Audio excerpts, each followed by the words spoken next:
Good afternoon, everyone.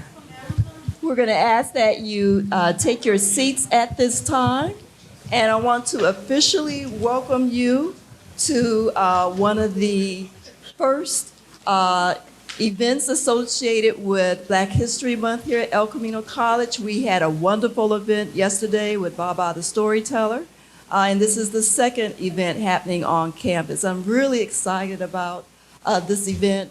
What's wonderful about El Camino College is we like to collaborate across campuses. We have wonderful people here. They know wonderful people. And what we all have in common is that we want to provide resources for students to succeed. And so I've had the pleasure of working with the architecture department. My name is Linda Cooks. I am one of the DEIA librarians here. And we are here to learn about the vast and wonderful history of African American architects in Southern California. I've had a job as an architectural historian, and I was just embarrassed to know how much I did not know about Black architects in Southern California, where I am from. So I'm looking forward to some great conversation today. If you are a faculty member, be sure to sign in at the sign-in sheet so that you can get racial equity flex credit for attending this event. We have coffee, tea, and water over to the side of the room and cookies, so please help yourself. And we will have an opportunity for you to ask questions of our two conversationalists today. I'm going to let Reuben introduce our guest. So while he's working on that, I wanted to say welcome to everybody. Hi. Hello. So I am Reuben Jacobs, and I am adjunct faculty here at El Camino in the architecture program. I have a degree from USC in architecture and have been practicing for, well, now 30-something years now. It's a lot. And we'll be talking about some things as, registered architects and non-registered architects. Or non-registered designers, as we say, right? Right? So he can get on me because I am not a registered architect. I'm one of the hidden figures. But we have a lot of hidden figures that are even registered architects, and we're going to be talking about that today. Linda reached out to me knowing I'm here, and what this is in conjunction with is something that she put together that's beautiful in the library, is an exhibit of legendary African-American architects, maybe only a couple of which you've heard of. Paul Williams is probably the one you've truly heard of. Well, we have 8 different luminaries that are illustrated there, and they came from NOMA, the National Organization of Minority Architects, did an exhibit of contemporary architects a couple of Christmas holidays ago, and they had the NOMA student chapters put together a board on each of the legendary Southern California architects, and that's the exhibit that's on in the library, and it's going to be there through the month. So definitely stop by and take a look at that. And our very own NOMA's chapter students put together one of the boards on John Williams, but you'll see that. So that's what that is. Like I said a little bit about me. Talking more on NOMA, I've been a member of the National Organization of Minority Architects Southern California chapter since the late 80s. And really, it's been an invaluable resource because there's people like Steve that at the time were running the chapter, and they started out as mentors, guiding lights. They were employees. I don't even know if you remember. I did some of those red mark pickups for his former firm. And you know how I know when it was? Back in the day, that's when the Northridge earthquake hit. And I was working on the west side and trying to get to downtown, and that big hole in the 10 freeway said, Steve, this is not going to work out. This is not going to work at 5 p.m. trying to get here. So that was short-lived. But, we then transitioned into becoming colleagues, and everything still goes on. So you look all these years later, he's done a lot of things, I've done a lot of things, and this talk is today because I said to Linda, we have to have him as a historian kind of tell you a lot of things about the culture, about architecture in general, and certainly history of Southern California, African American as well as Latin architects, Latin American. So he's got a whole lot of history. I'm gonna let him kind of take it away and get started. Thanks, Reuben. Am I live? Yeah. Good afternoon, everyone. Good afternoon. Is everyone awake? Yes. Maybe? All right, well, hopefully after this you will be. It's a pleasure to be back at El Camino with my colleague Reuben. You all represent the future, so it's very important that whenever we have the opportunity to take some time and come down and share, that we do our best job at inspiring you to look at this profession through many lenses and many possibilities and find your lane where you can not only survive but thrive, right? So real quick on me, I'm the oldest of four. My dad was an architect. And so as a young adolescent through my college years, I got to see firsthand the challenges facing a black man trying to establish himself in his profession, leaving behind working for majority-owned firms and starting his own firm with two partners was a tremendous challenge. And I used to wonder what could make a person have the drive to just combat all of these, how should I say, insulting experiences where when you walk in for an appointment at the building department to review a set of drawings, the woman behind the counter, who's fairly senior with blue hair, would say, oh, you can just put the plans over there, like you were just dropping off some stuff as a delivery person and not the professional. And so until I drank the Kool-Aid myself and really kind of fell in love with architecture on my own, I really didn't realize how compelling this drive to leave behind out there some of our legacy, right? Through cultural expression, whether it's literal in the form of, say, a frieze pattern that depicts, African American life, or whether it's abstract in the sense of how space is organized and how, the aesthetics of a building are produced. So why is that important? So 50 or 100 years from now, when people are curious about what were these folks like in 2024, most of their reference points will be the things that we left behind out there. And if our signatures are absent from that conversation, then we could be erased from that history. That goes for any group that's marginalized in one way or another in this country, right? In fact, I started an initiative a year and a half ago called Revealing Parallel Histories Hidden in Plain Sight. Now think about that for a minute, because we live our lives, often having to navigate seamlessly between different currents.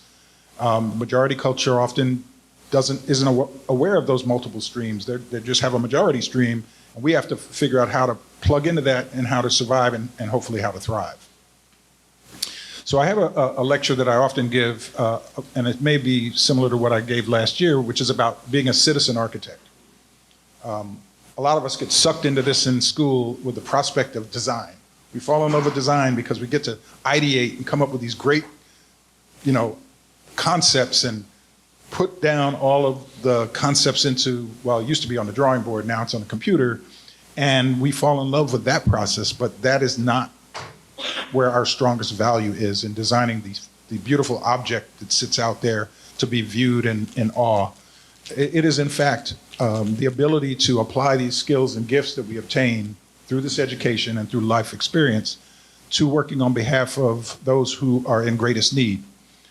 Black architects and probably, Latinx architects and Asian architects, the whole group, if they had a day job doing the object beautiful building, they had an extracurricular job working for Mr. Jones down the street, helping him get an addition to his garage or doing some community-based project. Because why? Because no one else was going to take that on. So we just, by default, had that responsibility and we took it on. I'm going to go through this pretty quickly because our time is somewhat limited. And I'm going to give a little historical reference in terms of how we got to where we are today. And then lead you through, because we're visual people, right? Yes. Okay. So I'll be sharing with you a whole series of slides highlighting firms of color around the country. So my lecture is not necessarily about Southern California architects, and certainly not the historical ones that influenced my life, like Bob Kennard, Vince Proby, Harold Williams. Those names are emblazoned in our consciousness. And those names he just named are legendary architects that are the first African-American firms in Los Angeles. Yeah, they all worked for Paul Williams at one point. Right. They spawned off into their own thing. And we actually have another one in the audience, Dwayne. Yep. There he is. My man. And we could just say, I, as far as my history is kind of parallel because I grew up in New York, as did he. My dad was an architect, as was his, and then finding out he's Caribbean too. But I guess every black guy in New York is from the Caribbean, right? Yeah. So as soon as I saw you double park in Brooklyn, I knew you were Caribbean. All right, why don't we go, Linda? All right, so this famous quote, "A journey of 1,000 miles begins with a single step." This is about an awareness around justice, equity, diversity, and inclusion. And so I like to say that we are Jedi masters. Right? We do need a lightsaber to deal with all of this injustice. Next. And really, we were all jarred to a state of awakeness when we all were at home with COVID. Well, I still haven't had COVID. Neither has my wife. But while we were home watching the news and seeing what happened to George Floyd, once you've seen that, you cannot unsee it, right? And so all of a sudden there was a vast awakening. So, as I say, if you were a detective investigating a crime, where would you begin? Next.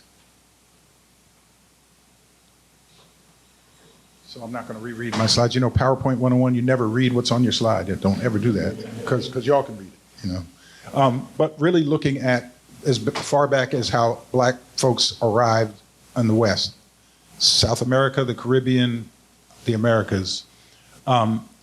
Next slide. And so these statistics are daunting, and this is about the number of Africans who were enslaved and brought here, not about the number of offspring they had while they were enslaved to create these millions of workforce upon whose backs the economy of this country were built. Cotton, tobacco. Okay, I'm not going to get on that soapbox too long. But with the arrival of Africans, they brought with them skills, trades, not to the extent that Ron DeSanctimonious was talking about, like it was good to be a slave because you learned some skills. No, this was just stuff that as they were here, they deployed those skills on behalf of their plantation owners, but also as a means of self-expression. Humans, no matter, I don't care how desperate your life is, you will find a way to express yourself for your own self-respect and dignity. And I saw that in places like South Africa and in Mexico, where if you lived in a shack, the shack was still tricked out in a certain kind of way where, you know, I'm going to take what I have and I'm going to do something with it to show my conscious intent to make something expressive of who I am. But the plantation house, the structures on the lower right are at Jefferson, Virginia, right? Mm-hmm. So you can see in the upper left the diagram of how slave ships were parceled off to get the maximum number of passengers as possible. And so to have survived that and to hit the ground in a completely new environment, we can't even imagine what that must have been like. And yet the enduring spirit of survival kicks in, and the rest is sort of this history, the history that's been largely hidden in plain sight. So we're going to go through some of that. Next, please. How How many of you are familiar with the period right after the Emancipation Proclamation called Reconstruction? A few, okay. So when Lincoln abolished slavery, and then 3 years later in Galveston, Texas, they told the last group of enslaved Africans who hadn't heard about that they were free, and that's where we get Juneteenth from now. There was this 10-year period of Reconstruction where formerly enslaved people were able to own property, they were able to hold political office, and in fact, as you see on the lower right, there were 7 there that made it to Congress. Meanwhile, the economic engine of cotton, tobacco, and other industries that relied on slave labor were in a quandary. How are they going to continue to build wealth, to sustain, to grow? So, next slide. After 10 years, they said, hell no, Jim Crow. And you had this set of laws enacted that basically pushed backwards much of that progress that was attained over that 10-year period of Reconstruction. And along with it, some very insidious mechanisms by which to continue to have conscripted labor. Lower left, you see a photo not too long ago of convict leasing. So one day I'm enslaved, the next day I'm free. What the hell am I going to do? So I gather with my fellows and we start talking about it. Well, all of a sudden we're vagrants because we're loitering. So we get picked up, put in jail, and the next day the man that used to own us comes into town and he's able to lease us for $10.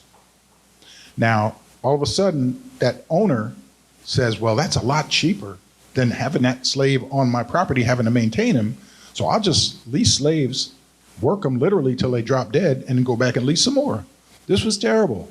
But this system, and part of it still exists today, where if you're in prison, you're making stuff and you're getting paid like 65 cents an hour. I mean, it's just this whole industrial complex. It's got such deep roots that it's been impossible up to today to completely eradicate it. It's not as overt and blatant as the way you see it depicted in the lower left, but that's how the Cross-Continental Railroad was built. That's how some of the major infrastructure projects were done on the backs of enslaved people. I was staggered to find out, going to African American Museum, that there's a prison in Louisiana called Angola, and it's about the size of Manhattan, and it still exists today. And that's what's there. It's Crazy. just like a huge plantation. Yeah. Next slide. So fast forward to the mid-50s into the early 60s, we had this period of urban renewal, public policy. James Baldwin, the famous author and provocateur, stated that urban renewal equated to Negro removal, because as Eisenhower passed the Federal Highways Act to allow people to move out to the newly created suburbs and find a convenient and quote unquote safe way to get from the suburbs into downtown through these new highways, they had to decide where to locate these highways. And inevitably, those found their path of least resistance through black communities. So there's Biden has something called the Reconnecting Communities grant program that is now trying to do restorative justice and repair the damage that was done in so many of our cities when highways and freeways cut through the thriving black community and dispersed their residents all over to a diaspora that many still have not recovered from. And so that's work that I'm particularly interested in, restorative justice projects And like if that. you see, I show students a couple of the last NOMA student design competitions actually addressed dealing with sites that were in those type of areas. Right. On the upper two slides, you see Hastings Street in Detroit, which was really the epicenter of culture, commerce, the good, the bad, and the ugly, but it was all there. Down below, you see the I-375 portion of the freeway that erased Hastings Street. Right now, the Michigan Department of Transportation is in the middle of a project to return that freeway to a surface boulevard condition and create parcels that will hopefully be allocated to former residents or their descendants in a gesture of restorative justice for that community. Next slide. So this is Whitney Young Jr. a very famous civil rights leader, and if you haven't heard of him, then he wasn't famous enough, because we all should know about Whitney M. Young. And he blasted the AIA at their conference in 1968, and he had this, next slide please, this famous quote, "You architects are not a profession that has distinguished itself by your social and civic contributions to the cause of civil rights. You are most distinguished by your thunderous silence and your complete irrelevance." And at that conference, in the AIA conference, there were a number of black architects there, and 12 of them assembled and said, you know, this AIA organization is not going to lead and get this done. We need to do it. And that's how NOMA was formed. And full disclosure, NOMA at the time was conceived of as NOBA, National Organization of Black Architects.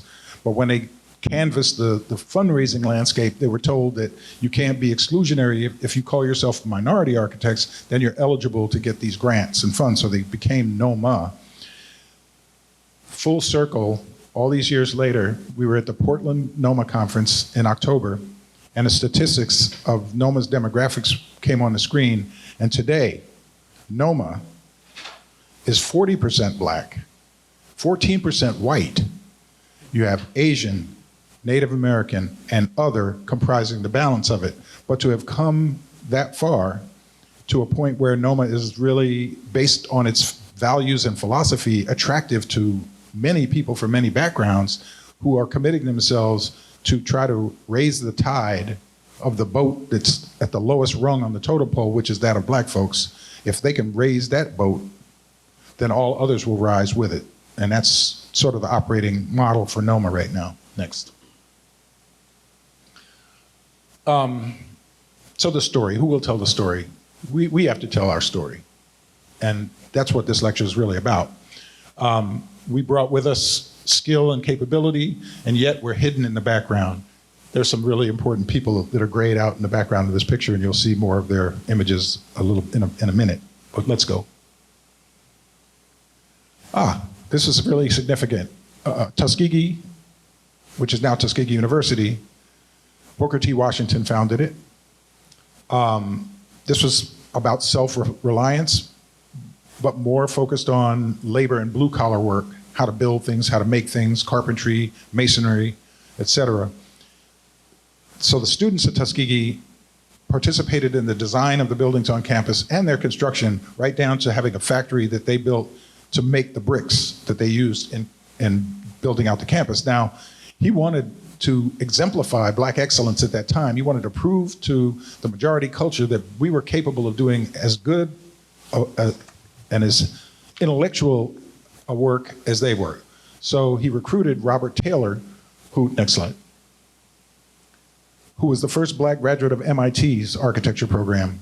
And Taylor resisted him for 3 years because he had a different trajectory, but finally acquiesced, and he went to Tuskegee and became head of the architecture school and helped lay out and design what amounts to pretty much a Beaux-Arts campus. But when you look at the detailing of the brick, there were these symbols of African heritage that were embedded, almost hidden in plain sight, which made the connection to that history undeniable. And this is what I was talking about earlier, about what we leave behind, because that is still there.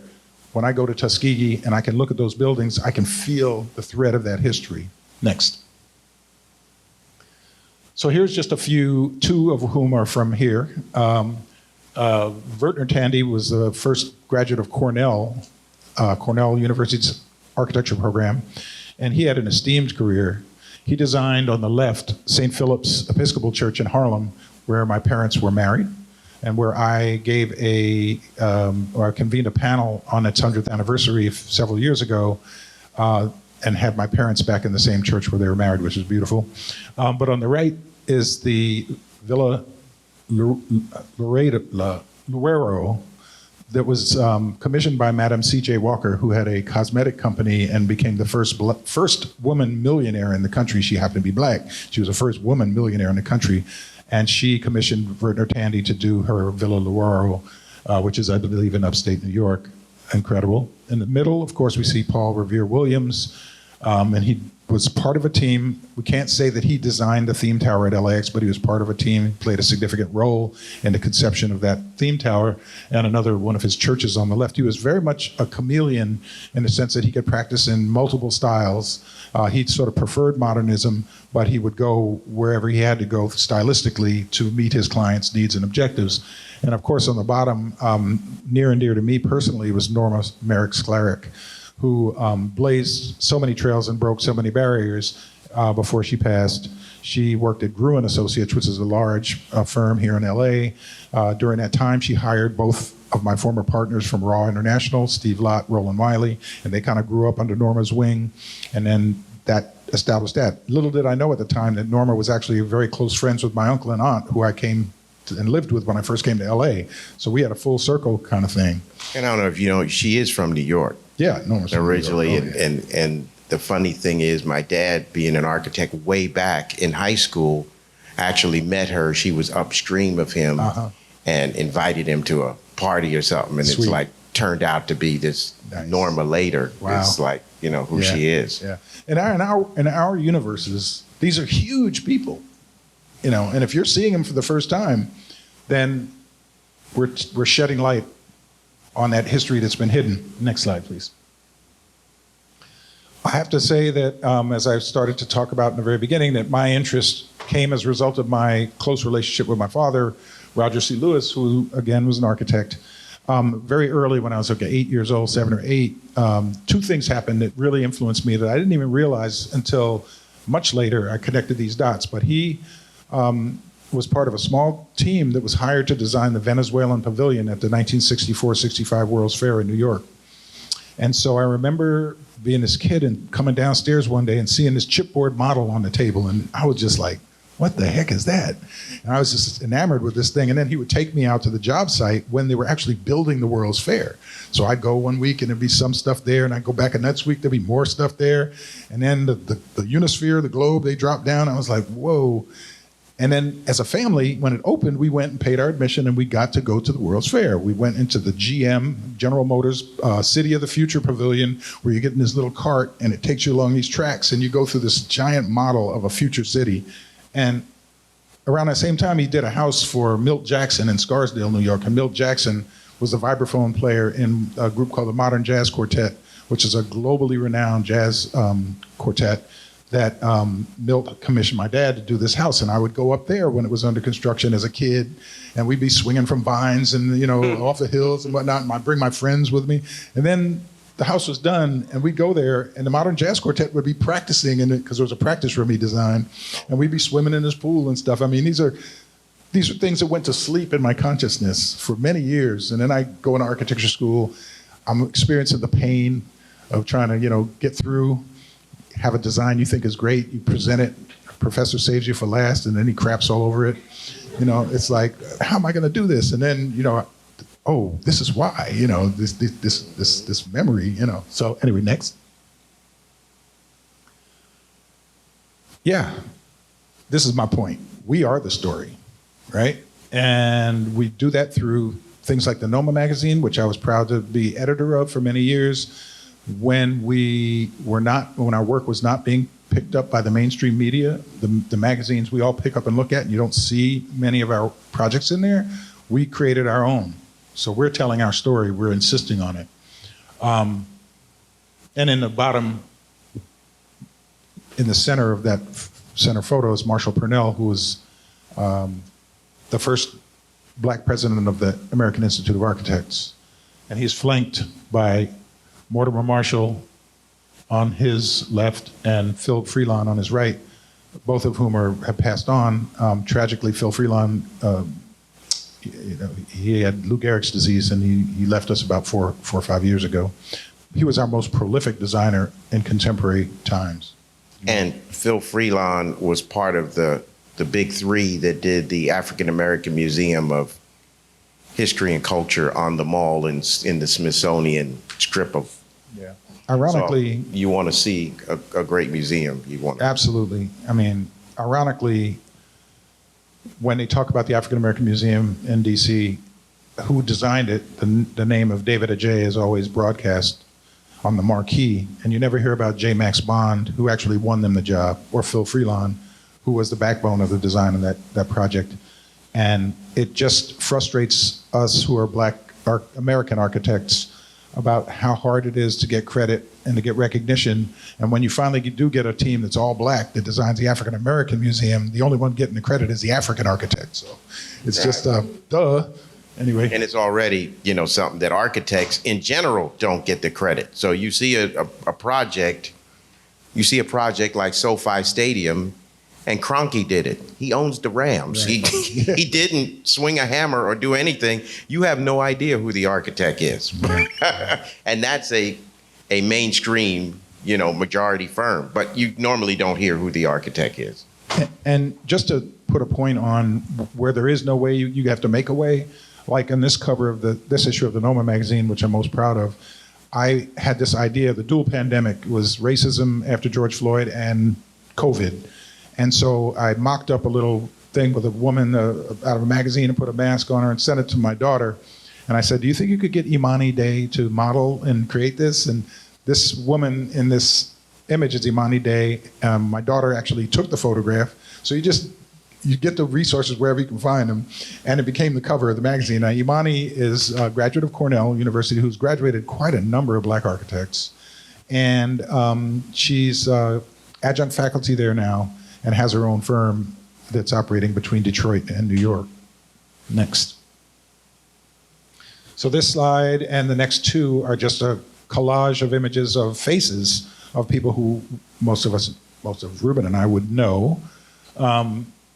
Most of whom are still with us, some who have passed on, but there's a story behind each person is the point of this next. No, you can't go from that slide yet. Oh. See, he's not telling you, but the young Steve Lewis is right in the middle there, the three guys.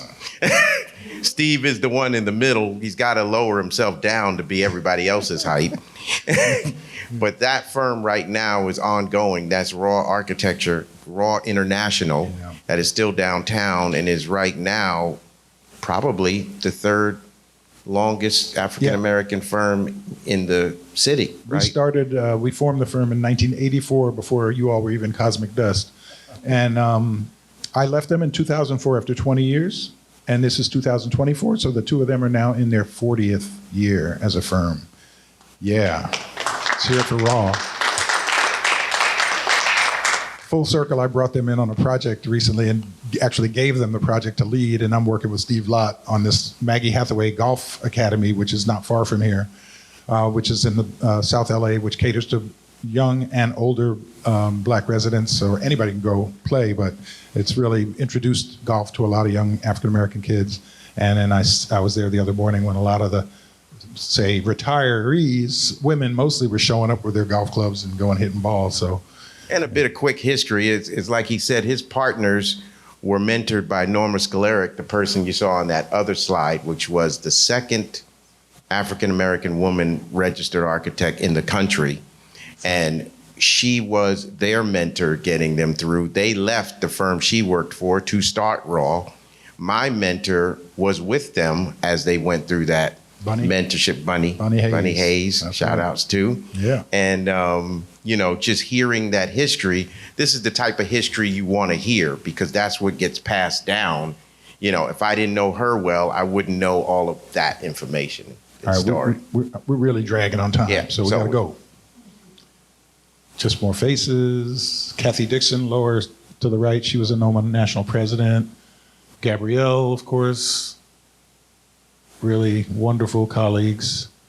Next. Gentleman on the bottom right, just a quick, is one of the founding members of NOMA. Yeah, Harold Williams. See, I took that selfie with a Nikon. That was before y'all was messing with these phones. I had a big 35 millimeters, I got long arms, boom.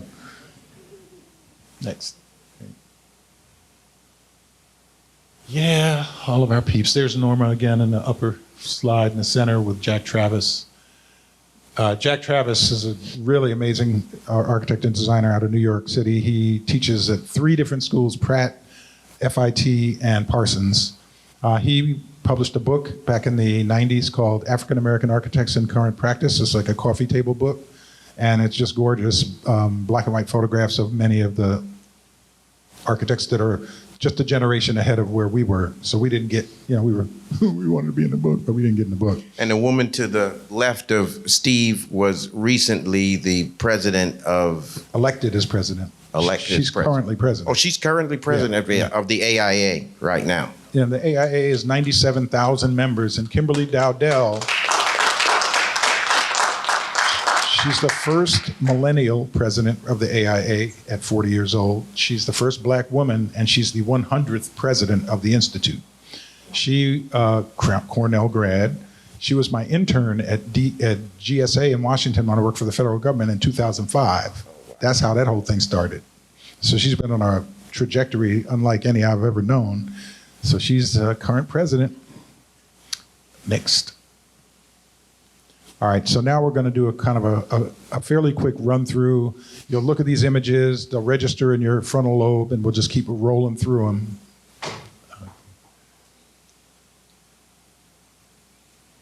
And Linda, you can do, like every 4-second thing, whatever. You'll see a lot of interiors as well as core and shell or exterior architecture. Again, letting you know that there are many places within the overall profession where you can plug in and where you can direct your passion.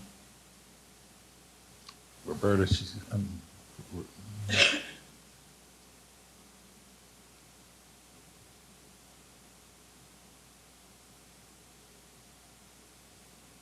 There's been a new launching of a number of smaller firms, black-owned firms that are women in LA recently, and that talent was put on display at an exhibit at the Helms Bakery, 2 years ago now, I think? Yeah. Lance Simon is local. He's come and has been a guest critic at some of the final reviews here. Terry Canada, the proprietor of this firm, she was part of Phil Freelon's firm, who we talked about a little while ago. And two of Phil's disciples launched their own firms not long after he passed away, and she's one of them down in Raleigh, North Carolina. Rainey's my buddy in Detroit, doing big things. Damien won the international design competition for the Jamaican Parliament. It was featured in the Noma magazine. Dina Griffin, she does a lot of work with Renzo Piano. She's got a firm in Chicago. She is amazing talent in that firm.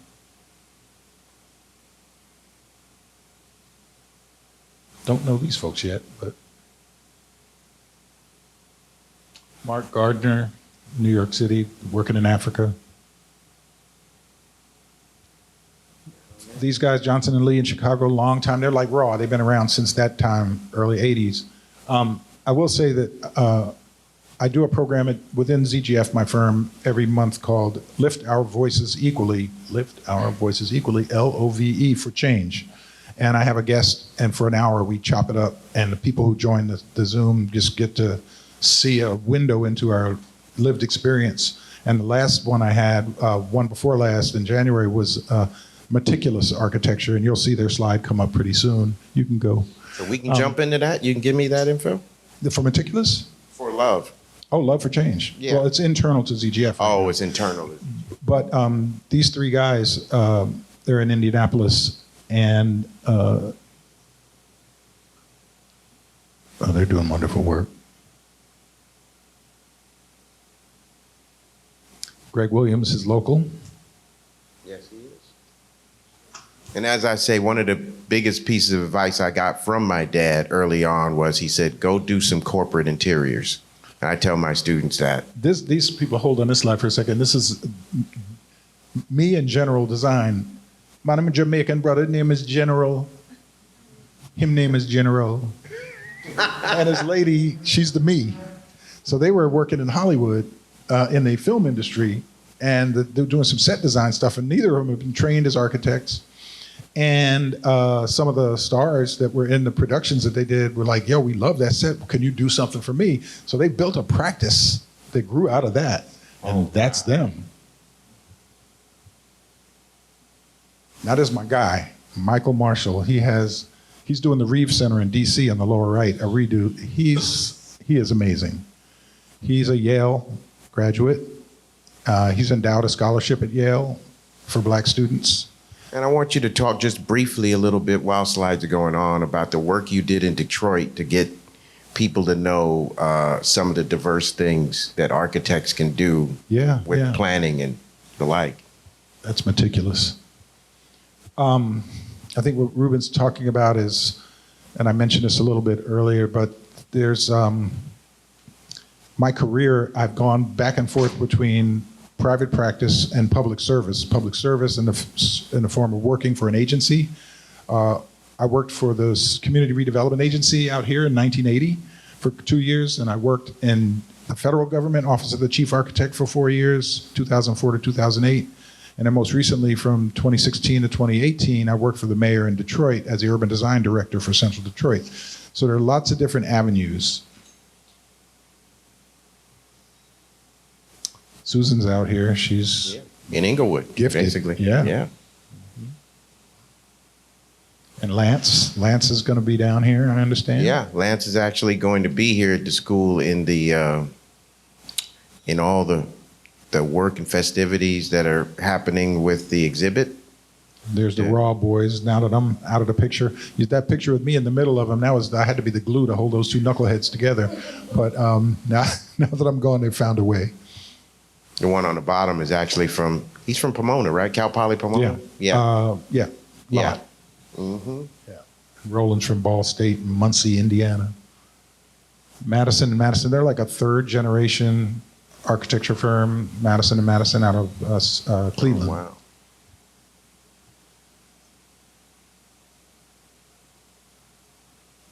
With the rendering technology, as you know, probably, you can basically create imagery that people have to look at real close to see if it's really built or is it just an image. Another young woman who started her firm in New York. She's doing really good stuff. Nina Cook-John, she merges theory and art with her practice.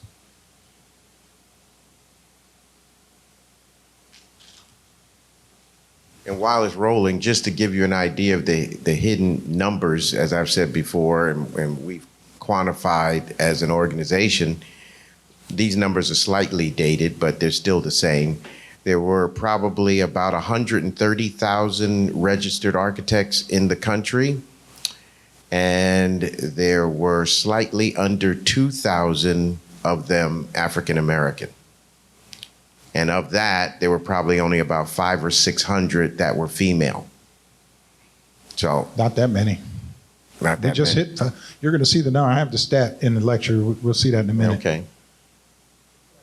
Ask you up in that former slide was a gentleman who has a firm in San Francisco who's just doing the most amazing work. It's great. YA Studio. Yeah. Yaku Askew, bad boy, doing some good stuff. What you have is I guess a way to equate it for you is, like law, you have registered lawyers, right? And you have paralegals below them that aren't lawyers. So it's the same in architecture. So you can get a degree in architecture, and that's where we start to push you guys to start to train and get enough experience and all to get licensed, because then you have to take exams to do that. But what's not talked about a lot is after you get your degrees, then you need to go work for a firm or firms and start to get the experience that's necessary to get licensed. Part of my ire and difficulties was, well, you could work for a firm, but if they're not going to open the doors and let you start to see what it's like to do project management, never seeing what a contract looks like, how are you doing those aspects of the exam that are required? So that is why you have a plethora of hidden figures. It's not that there are not a lot of African Americans in architecture. Tuskegee, that's all they're cranking out. And Howard and many schools, and then the Piddles that are coming out of USC, which when I went was barely 1%, and USC now, which is barely 1%.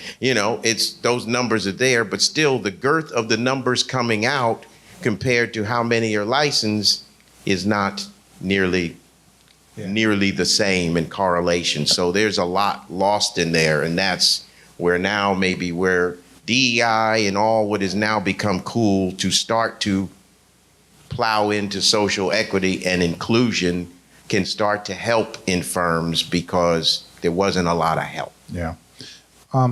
I wanted to take a moment and talk about this new era of firms that's surfaced in the last decade, which are called public interest design firms. These are generally established as nonprofits. They work for generally for nonprofit clients, and they are largely grant funded as well as supplemented from by fees from those clients.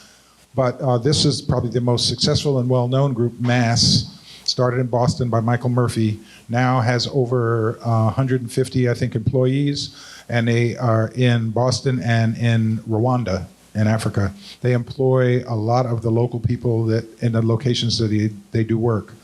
So I would look into these guys, Mass. And the next. And Brian Lee on the left is heavily involved in NOMA. He's going to be the next president. Actually here, so vice president of NOMA, was brought in by USC to give a talk. So those that are students here got my blast saying that he was there last Friday, and I was actually blessed to be asked. They told me just to come, and then one of the students said, sit right there with him. Right. And we talked about. His firm is called Colocate. I happen to be on the board of advisors of his company. He's the vice president, president-elect for National NOMA. So when Pascal Sablon is done at the end of this year, then Brian will become the NOMA president for 2 years. It's a 2-year term. And Brian also leads a group called Design as Protest, DAP or DAP. It's largely consists of younger professionals, younger people who are really driving towards social justice, both within the profession, but more importantly in the society at large. Chris Locke, he's local. Some of you may have seen Chris at one point or another. He has a concern called Design in Color, and they do a lot of events around equity and culture. But Chris worked at ZGF when I met him, and then he left to really pursue his passion in this. So, new role of public interest design firms. Definitely keep your eyes on that. Next. And then, of course, Michael Ford. Any of y'all know about Michael Ford and hip-hop architecture? What? Y'all got to look him up. That's my boy right there. He's from Detroit, right? And he's moved his exhibit around different places. But he's in Milwaukee now, Wisconsin, or whatever. But he uses, excuse me, a way of translating lyrics into scalable elements, and through that design a city. It's just like a super compressed description, but he's doing this thing all over the country, and he was in Rolling Stone magazine. I mean, he's got Autodesk as a major sponsor. He's just blazing trails. Next. So there's the current stats as of yesterday. There are 593 black women licensed architects and 1,535 black men licensed, for a total of 2,535 licensed architects out of roughly 115,000 now licensed all across. So we're still hovering at that 2% level, which we've been at since Whitney Young gave that powerful speech in 1968. We often ask, why is that the case? Why are blacks, Latinos underrepresented in the profession? Mostly because you got to be kind of crazy to do this. You know, you got to really love it. You can't be motivated by profit. You can make money and you can survive and have a good life. But if money's your primary motivation, you're going to find an easier path to get that. And so now we're seeing more architects become developers, where they're buying property, they're putting up their own projects. Reuben does a lot of stuff, ADUs, whatever. There are avenues to obtain financial well-being, but it's a tough slog, right? So maybe it's just 2% of us are crazy enough to really want to do this, and that's where that number is going to stay. But we'd like to think that there's room to expand that. In fact, the 60 largest architecture firms in the country comprise something called the Large Firm Roundtable. And those CEOs have dedicated themselves as of 2018 to double the percentage of licensed black architects by the year 2030. They call it the 2030 Diversity Challenge, Well, I reverse engineered that right away and realized that was damn near impossible. But aim high and then get as far as you can. And so they've been on that path. Next. I was teaching at University of Michigan during my tenure in Detroit, and I created a seminar called Designing with Community because, again, I think that there's a lot of space for us to grow and working and serving our underserved communities, and to give students an opportunity to literally come into Detroit from Ann Arbor and attend community meetings on real projects where I'd give them a clipboard and they'd have to go around and actually interact with community members. This is an acquired skill to learn how to work with people, how to build trust, how to translate needs from lay people into bigger ideas that achieve what it is they're interested in, but in a way that exceeds their imaginations and expectations. And that's why we're special. Next. Real quick, just a snapshot on some of the work we're doing at my firm. I'm just going to share with you 3 projects that are pro bono. We've done these for nonprofit clients and invested our skin in these games without any compensation. So the first one, well, actually, that's not true. This is a competition we just won for a research laboratory building in Barcelona, in Spain, with a local Barcelona firm. It's going to be a laboratory building, and it's all mass timber. So it's this new wave of using wood as much as possible because it sequesters carbon. There's a lot of upsides to it. It's warm. And when you can put it into a form like this, I think you would agree that it's a pretty compelling design. Give me an early heads up when you're going back. I know, right? Jill and I were in Spain over Easter, full disclosure. It was amazing. Next slide, yeah. And currently, if any of you pass by, I was on the Expo, what used to be Expo line yesterday, and got to USC, and I looked over and I could see the space shuttle and the rocket boosters in their launch position, and now we're working to enclose them in that structure you see in the rendering, and that's a ZGF project. We're really proud of that work at California Science Center. And state, while we move to the next slide, what your position is at ZGF, what you were brought in to do. Yeah, I'm a principal leading an urban design practice in the LA office, but most of my work is in other places with colleagues from other offices. We have 7 offices around the country, and I'm doing a lot of work in Alabama, doing more work in Detroit, wherever the wind's blowing right. So this is a great project we did for 50 homeless BIPOC youth in Seattle. They appointed 10 of their cohort to represent them in a design interaction where we introduced them to Jack Travis, the gentleman I shared before. He has the 10 principles of Afrocentric design. By understanding and learning about those, they were able to take what they wanted out of that and make them their own. And working with them, we came up with this aesthetic expression, which I think has a cultural signature fairly undeniable.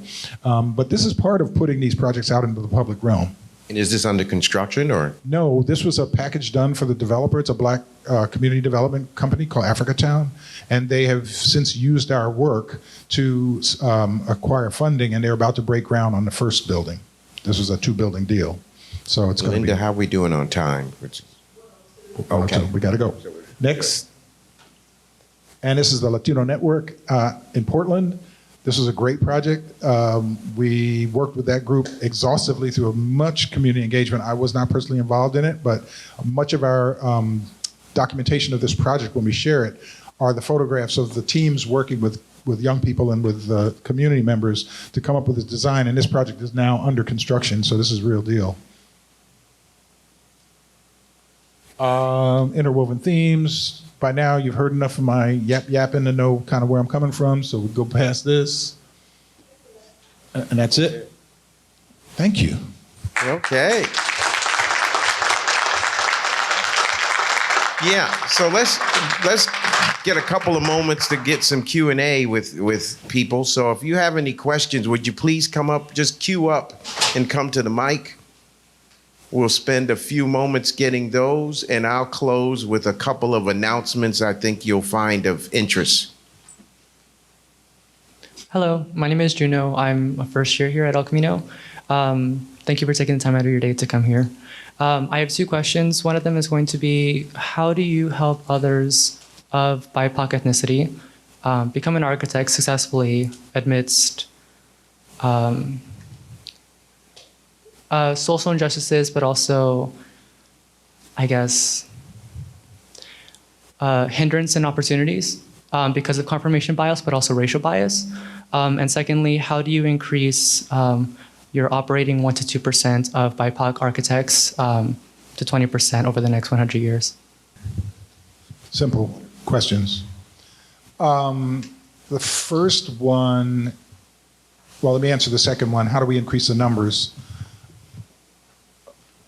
I think we're trying to do that through letting the mainstream majority culture lead that. Because as I told my boss, who's Jewish origin, he was actually born exactly a week before I was, so we're the same age, so I can give him a lot of, you know what.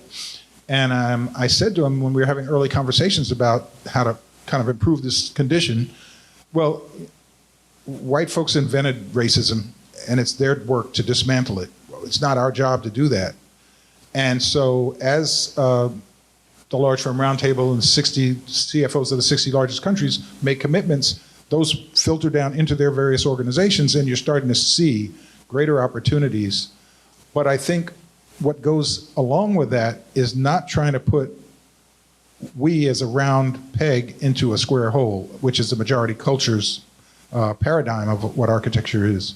I think we have an immense cultural competence from whatever our backgrounds are that's now recognized and is considered a value to be introduced into the majority culture for awareness and for possibility and for ideas beyond what they were limited to before we showed up. So I think that grabbing a hold of our cultures and finding ways, particularly in school, is a great canvas to paint on to try to explore designs that have a cultural, if not an aesthetic signature, but a cultural spirit. The Museum of the American Indian on the Mall in DC, which is the only museum on the mall or any building on the mall that has curved lines on its exterior, was often described as the first female building on the mall. But there are spatially elements of it that, from our Western perspective, we look at and go, that's strange as hell. Why did they do that? And then when you get toured around by the project architect, Dwayne Blue Spruce, who happens to also be a Syracuse grad, hey, and he explains the reasoning behind why this terrazzo medallion is placed in this location in the center, and we would be like, why did they do that in this space? So there are things to be embedded in the architecture. So I think that's really important. Hopefully You come up. Maybe not so much a question. I certainly appreciate this being set up and to have you here to speak. Maybe more of an affirmation. I've built 38 buildings for the state of California. Not one bronze plaque bears the name of an African-American architect. It's kind of unsettling to know that there's this type of work but not enough representation. Even on this campus, after 13 years, it's my blood, sweat, and tears that have built every building that we would consider new on the campus. Coming from a family of architects from New York City, African-American architects, I want to say thank you for leading the way and bringing these reminders to the center and focus of the younger generations. They need to hear it. But what can they do now to help foster this forward? Outside of just graduating, what else can they do? What involvement can they get into to keep this moving forward so that the future bronze plaques that we put up at this college and other colleges and state buildings bear recognition of our work? Yeah, I think there are two ways. One is to initiate actions on your own when you're motivated to do so, but short of that, to locate and find the initiatives that are already underway that are most closely aligned with your values and desires, and to actively become a part of those. I think once you become part of a group that's all working towards something, there's a camaraderie, there's a affirmation, and I think we need all of you to step outside of your fear and be courageous and to seek out these opportunities and to really get active. There's the ACSA, which is the American Collegiate Society of Architects. There's the AIAS, American Institute of Architects Students, and then obviously there's NOMA and NOMAS, the National Organization of Minority Architects Student chapters. which are many. So if you go on Google NOMAS, our National Organization of Minority Architect Students. They don't have to. We have a chapter here. Okay, well then you know how many chapters there are across the country now, and it's growing every year. We had the There's NOMA membership 40-something NOMA chapters, professional chapters, and I hear there's 102 student chapters. Yeah, that's probably about right. And there's 14 of those student chapters in Southern California. Yeah, great. Of which we're one of them, which I got the one started here at El Camino. Bada bing. So and I am the faculty advisor for said chapter. Right on. Right on. But And I have hired Raw International twice. about that, that's the firm he co-founded there. And I will say, there are some, in answer to your question of getting the word out, because one of the gentlemen that I've had be a guest lecturer for us here, because I do all our lectures virtually, which it all worked out well, which has empowered me to get Moody Nolan all the way from Ohio, which is a second generation African-American firm, lecture for us. I have the lectures, which we're going to show, and maybe you could put that up now if you can, the browser that I had on YouTube. Remember this, folks, if you go to ECC space ARC, ARCH space club, we have, which he's up there because I just loaded his lecture. He lectured for us about a year ago, and that's up here on the top. But if you scroll down, we probably have almost a dozen different lectures that have been done, that have been recorded from different people that have come from different places. So anybody can stream those, look for those, get them. I still have several others that I need to get to, but it's free shareware, going to YouTube and looking at that. But I was going to say to that gentleman is that information is power if it gets out there. One of the guest lecturers is perfect slide. Mark Graham is an architect, went to Cal Poly, but before he went to Cal Poly, he came here and graduated from ECC's architecture program. He's worked for one firm his entire life, and now he's a principal at that firm, and they specialize in schools. So I made sure, doing schools, K through 12 and higher education. So I made sure he was connected to people here that his firm could start to go after some of the projects that are going on here. But it's that connectivity that I will tell students, it's amazing how things play out. So this is his stomping ground, and I'm the one that's bringing him to the table because I'm here. So your classmates, your friends, you'll be surprised what doors they could open for you. A little quick story. I went to SC, right? And one of the NOMA members went to Cornell. He's from Seattle. He did grad work at UCLA.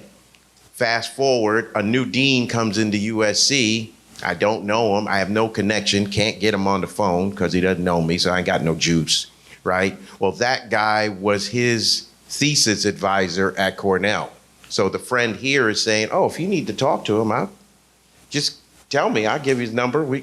So that's, you never know where the contacts are coming.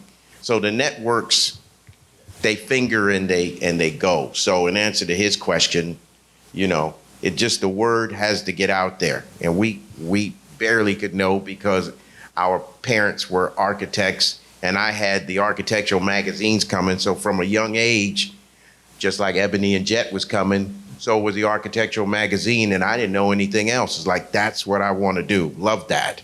But it's sad to find people that stumble across it because they never saw it. I call it the astronaut effect. I have no idea how to become an astronaut, right? Probably most of you do not, because we're not told in school, this is the path, learn how to fly, do this, do that. We could do it if we knew. So we need to educate each other on these different disciplines that are truly hidden, and architecture is one of them. So this talk was more about the exhibit, gives you the legends, but as Steve said, who's telling our story is the people in between, the people doing it now. And as his plethora of slides showed, there's a lot of people doing it now. So you just gotta. I had mentioned Pascal Sablon, who's the current NOMA national president. She has curated our story with an exhibit called Beyond the Built Environment, which travels around to various cities, and now it's gone global. And she identifies the Black architects in that city, puts together the boards of their work, and puts them on display. So each city that she's gone to has its collection, and she's got a huge, vast library of this information. So I would strongly encourage you, Reuben, to get Pascal. Reach out there. Can you go to the other browser I had on Modernism Week? Okay. Yeah, Yeah. exactly. And Pascal's from New York. You know, us New Yorkers, we say, New York, New York, city so nice, we named it twice. That's right. But they're from all over. But I did want to say this to everybody, both those in and out of architecture. There is an event that happens in Palm Springs every year, this time of year. She's right in the middle. This year is the 15th through the 24th, called Modernism Week.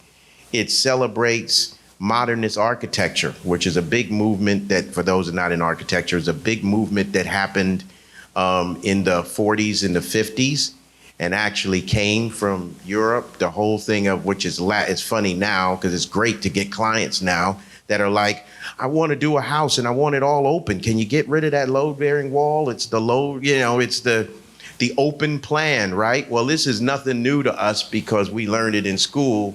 This was a big deal. Modernism was minimalism. Yeah, exactly. So now everybody's catching on to it. But Palm Springs is kind of a epicenter of a lot of it happening in California, and was done because it was kind of a trial place. It was a playground in the 50s and 60s. So you had people like Lucille Ball and other celebrities that are saying, yeah, build my summer home there and do what you like. And the architects were doing what they like. And so there's so much of that being done or was done. And so now they celebrate that through this festival that happens this time of year. There's lots of lectures and tours that go on. You buy them a la carte to the different events. But on the 19th, if you scroll to, this one, The Stories Untold, there is a woman, Frances Anderton, that is a adjunct faculty at USC and really specializes in multifamily housing and really social equity through architecture. She has published a few books, and she moderates on KCRW, where she used to, but she still leads to that. Because she does that work and does so well, Modernism Week has asked her to have a regular series of lectures every year as part of Modernism Week. And this year, the lecture, it's like a 3-hour cool thing with these people you see listed here, is happening on President's Day from 9 a.m. to 12. So I've told some of my students, I'm gonna go out there and check it out. So if you're interested in caravanning and doing that, got no excuse, it's President's Day, right? Just gotta get up, Eliana. Because we got to leave at like 6-something-ish, 7, right, to get there. But it's the middle of the night, right? I know. But just to say, you know, look at this event, even if you don't go this time, Modernism Week, and you can kind of see the cool things that happen there as one of the architecturally geeky things to do. Yes. If they give it to me, it will. I'm hoping that it will. We did have it recorded, and I plan on having it there, and we'll post it. But we have a lot of great lectures that have been there. The woman Zena Howard, that did the African American Museum, she actually, through me being in the organization years ago, and the president then empowering me to have it, we brought her out in 2017 and did a lecture in Marcy Auditorium on that museum and the other cultural work they did. And since then, I've had her do another lecture through my Zoom recording, and I don't know if I have that up, but it will be on the channel. So again, ECC Arc Club, look for it. There's a lot of that there, and I really want to get that word out that people could look and see that, because I try and get a number of both Latino and African American architects, so the hidden figures are unhidden. There we go. I guess we're good. Yeah. I will say that I don't know whether I told you, but I'm a candidate for AIA National President. You did tell me, and that you can mention that. So, as he said, he is. We'll see. And I do need to say, because we throw that term around for those that are not in architecture, that the AIA is the American Institute of Architects. And I tell people that are not in architecture, have you heard of the American Medical Association that tells you, you shouldn't be smoking and all of that sort of stuff? Like they're telling you stuff you already know. Well, the AIA is the AMA of architecture. So they've been around over 100 years. And there's a lot of people outside of architecture that think that they're the actual governing body. So that's how much juice they have, that they look at architects and say, oh, you're registered, but are you an AIA member? So they have a lot of clout. And so just to say that org is out there and that he's running for president there, that's where we want to say, give him a round of applause.